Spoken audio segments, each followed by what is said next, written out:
ಜೊತೆಗೆ ಈಗ ಮಧ್ಯಪ್ರಾಚ್ಯ ಯುದ್ಧ ರಣೋತ್ಸಾಹ ನಡೀತಾ ಇದೆ. ಈಗ ಕುಕ್ಕುಟೋದ್ಯಮಕ್ಕೂ ಕೂಡ ಎಫೆಕ್ಟ್ ಬೀರ್ತಾ ಇದೆ. ಅಂದ್ರೆ ಮೊಟ್ಟೆ ಉದ್ಯಮಕ್ಕೂ ತಡ್ತಾ ಇದೆ ಇರಾನ್ ಇಸ್ರೇಲ್ನ ವಾರ್ ಬಿಸಿ. ಕಳೆದ 15 ದಿನಗಳಿಂದ ಮೊಟ್ಟೆ ರಫ್ತಿನಲ್ಲಿ ಭಾರಿ ಇಳಿಕೆ ಕಂಡಿದೆ. ಚಿತ್ರದುರ್ಗ ಜಿಲ್ಲೆಯ ಕೋಳಿ ಫಾರಂ ಮಾಲೀಕರಿಗೆ ಈಗ ಭಾರೀ ನಷ್ಟ ಆಗಿದೆ. ರಾಜ್ಯದಲ್ಲೇ ಅತಿ ಹೆಚ್ಚು ಮೊಟ್ಟೆ ಉತ್ಪಾದನೆ ಆಗುವಂತಹ ಜಿಲ್ಲೆ ಅಂದರೆ ಅದು ಚಿತ್ರದುರ್ಗ.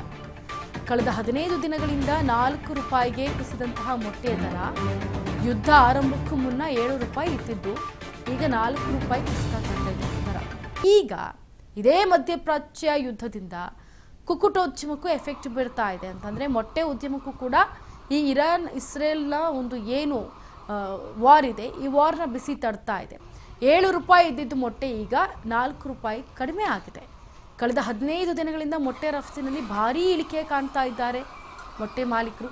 ಫಾರಂ ಮಾಲೀಕರಿಗೆ ಭಾರಿ ನಷ್ಟ ಆಗ್ತಾ ಇದೆ. ಕೋಳಿ ಫಾರಂನಲ್ಲಿರುವಂತಹ ಮಾಲೀಕರಿಗೆ ರಾಜ್ಯದಲ್ಲೇ ಅತಿ ಹೆಚ್ಚು ಮೊಟ್ಟೆ ಉತ್ಪಾದನೆ ಮಾಡುವಂತಹ ಜಿಲ್ಲೆ ಅಂತಂದರೆ ಅದು ಚಿತ್ರದುರ್ಗ. ಆ ಚಿತ್ರದುರ್ಗದ ಜಿಲ್ಲೆಯಲ್ಲೂ ಕೂಡ ಜನ ಸಂಕಷ್ಟಕ್ಕೀಡಾಗಿದ್ದಾರೆ. ಈಗ ಕಳೆದ 15 ದಿನಗಳಿಂದ 4 ರೂಪಾಯಿ ಕುಸಿದಿದೆ ಮೊಟ್ಟೆ ದರ.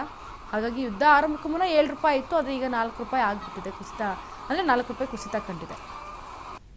ಇದರಲ್ಲಿ ಎಕ್ಸ್ಪೋರ್ಟ್ ಹೋಗ್ತಾ ಇಲ್ಲ, ಅಂದರೆ ಹೊರದೇಶಕ್ಕೆ ಹೋಗ್ತಾ ಇಲ್ಲ.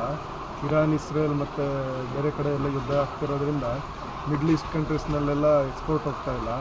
ಇನ್ನು ಸ್ಟ್ರೈಟ್ ಆಫ್ ಹಾರ್ಮೋಸಲ್ಲೂ ಲಾಕ್ ಆಗಿರೋದ್ರಿಂದ ಯುರೋಪ್ ಕಂಟ್ರೀಸಿಗೆಲ್ಲ ಹೋಗ್ತಾ ಇಲ್ಲ. ಹಾಗಾಗಿ ಪ್ರೊಡಕ್ಷನ್ ಜಾಸ್ತಿ ಇದೆ, ಪ್ರೊಡಕ್ಷನ್ ಚೆನ್ನಾಗಿ ಬರ್ತಾ ಇದೆ.